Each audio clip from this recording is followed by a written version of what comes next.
Para entender a fondo cómo funcionamos como sociedad, es importante tomar en cuenta los indicadores, la evaluación y el seguimiento de los cambios que vamos haciendo para hacer un cambio y una mejora. México, justamente Pericles compartieron contigo, fue rankeado como el segundo o tercer país más trabajador a nivel mundial, a nivel horas, o sea, horas hombres.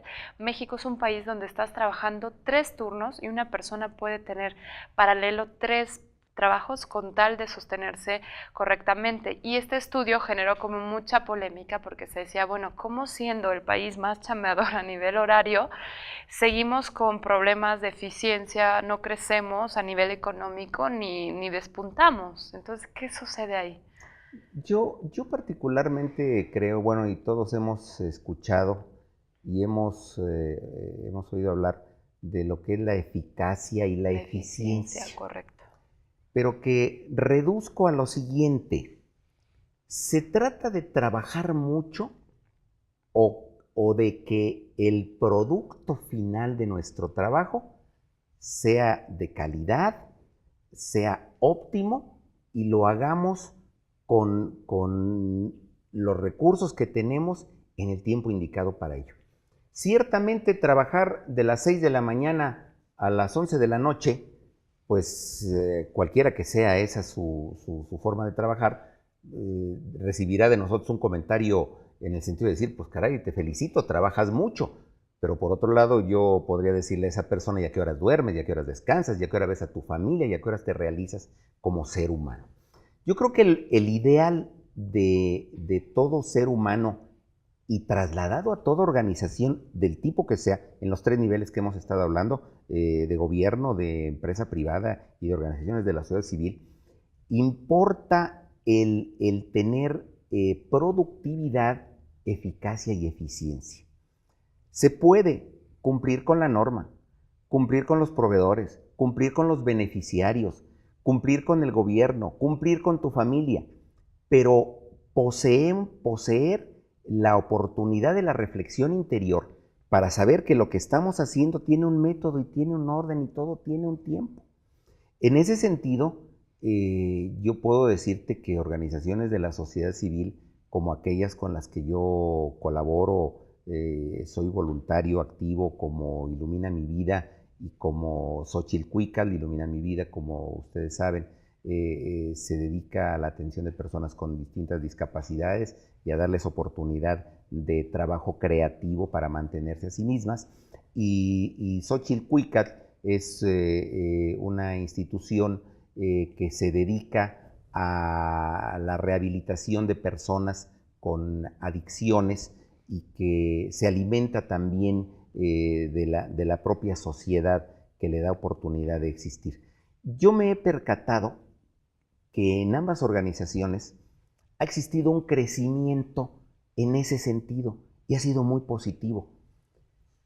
El tamaño del problema al que se enfrentan quienes trabajan con este tipo de situaciones a veces nos hace perder la dimensión de las cosas y actuar y a trabajar y a ir y a subir y a bajar y a tocar puertas y a llamar por teléfono y a hablar con fulano y sutano y a hacer desde la limpieza hasta tratar de hablar con personajes de la más alta importancia para lograr su apoyo. Pero esto no puede ser así. Debe de tener cada cosa en su cajita, cada cosa en su espacio, según mi muy modesto punto de vista.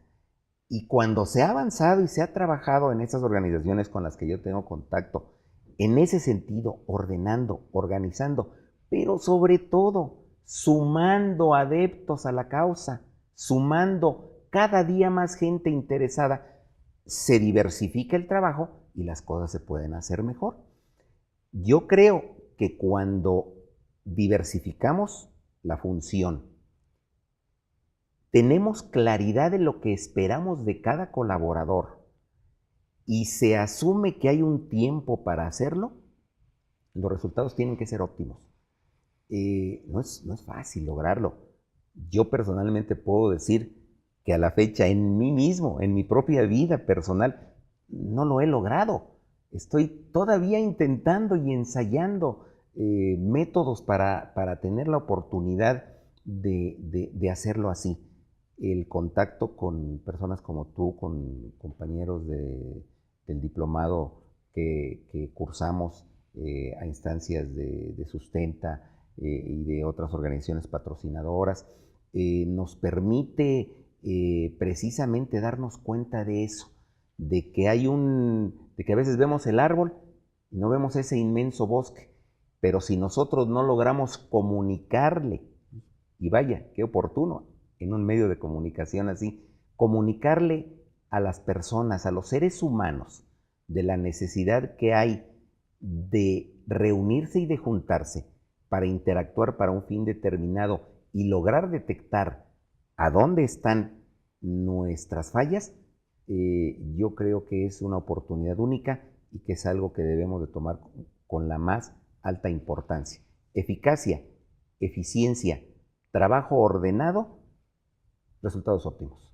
Que es una fórmula bien interesante como la dices y creo que se escucha mucho y yo siempre he tenido la teoría que muchas veces en distintas instancias en las sociales, por ejemplo, hay un impacto mucho más grave porque si una persona hace algo mal, pues como hay dos personas, una o tres máximo, pues el impacto de hacer algo mal o tarde repercute en los beneficiarios. Las empresas un poco se salvan por esta estructura grande donde siempre hay alguien, un sustituto, un reemplazo y a nivel gobierno es la escala más grande. Se ha identificado un poco por estos estudios que aparte de la eficiencia, tú tienes que estar canalizado vía talento, es decir, muchas veces tienes contadores en áreas de mercadotecnia, químicos en áreas de administración, no sé, licenciados en comunicación en áreas que ni siquiera tienen que ver con comunicación, como que no hay esta elección adecuada y por lo mismo, por falta de oportunidades laborales. Y lo segundo es, si tú no estás estimulado como persona trabajando físicamente en tu puesto o en tu perfil, por supuesto que lo que haces no necesariamente es ad hoc, entonces tienes que rehacerlo. Y ahí entra el rehacer los trabajos, las tareas que dejas como jefe, como directivos, como supervisor, y creo que eso nos limita un poco. Fíjate que tú dijiste algo muy importante. Yo quisiera aquí platicarles una experiencia. En alguna ocasión, una parte de mi vida trabajando para el gobierno del estado, hace ya varios años, una institución educativa, pero con perfiles muy particulares, se dedicó, entre otras cosas, a darnos capacitación, pero entre otras cosas a identificar nuestros talentos, lo que le llaman talentos dominantes. No soy experto en el tema, es algo que a mí me Es una pasa. experiencia. Entonces, después de un cuestionario muy específico que te aplican y que tú tienes que responder con toda honestidad como si se tratara de una confesión, el experto te dice cuáles son tus talentos dominantes. Honestidad, respeto, proactividad, creatividad, no sé. Y yo creo que sería muy importante que en el marco de lo posible pudiéramos contactar las organizaciones, las instancias empresariales o gubernamentales, con profesionales que tuvieran el conocimiento para la detección de tus talentos dominantes. Porque ciertamente yo tengo familiares que siendo ingenieros trabajan en áreas de recursos humanos o tengo una prima que es psicóloga y ha trabajado en áreas en que funciona como economista y que verdaderamente, bueno, ¿qué puedo decir de mi prima? Lo hace muy bien, pero en base a la experiencia, al tiempo, pero a lo mejor porque hay un talento dominante en ella que independientemente de lo que se haya preparado técnicamente en los libros, en las aulas, tiene y le permite ser así.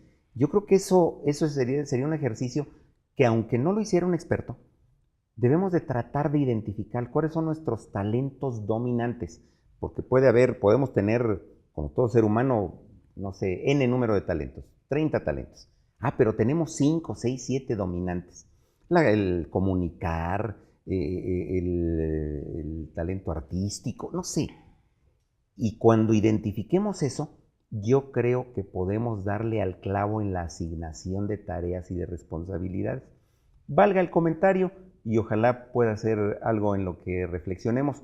Si más adelante en el curso de estos programas hay oportunidad de ponerlos en contacto con alguna persona con la que haya yo tratado en ese tema de los talentos, creo que sería una cuestión que, si tú lo permites, pudiera dar alguna luz sobre ello. Y sabes que es muy valioso el mapeo de los talentos, porque al final del día el ser humano está deseoso de conocer en qué es bueno, ¿no? Hay personas que desde su casa, desde su entorno, siempre tienen retroalimentación de sus maestros, sus tíos, sus papás, sus hermanos, pero veo que hay muchas personas que nunca realmente se han sentado a decir, oye, soy bueno en esto, soy malo en esto, y entonces al no tener ese análisis mínimo personal, pues no tienes la posibilidad de reflexionar, de pensar, de qué es lo bueno para mí, en qué soy bueno, en qué soy eficiente.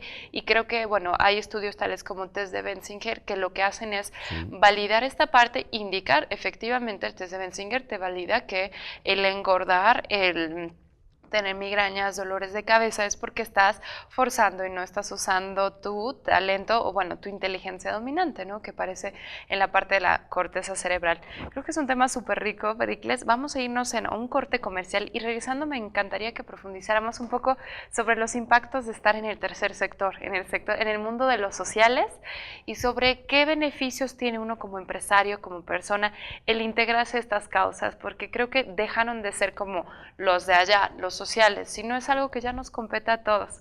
Regresamos brevemente y los invitamos a conocer, junto con Pericles, una entrevista especial que realizamos en la Ciudad de México para profundizar temas importantes y novedosos a nivel nacional en avances que tenemos. Los invito a disfrutar la entrevista y regresando a la entrevista compartiremos más con Pericles. Regresamos.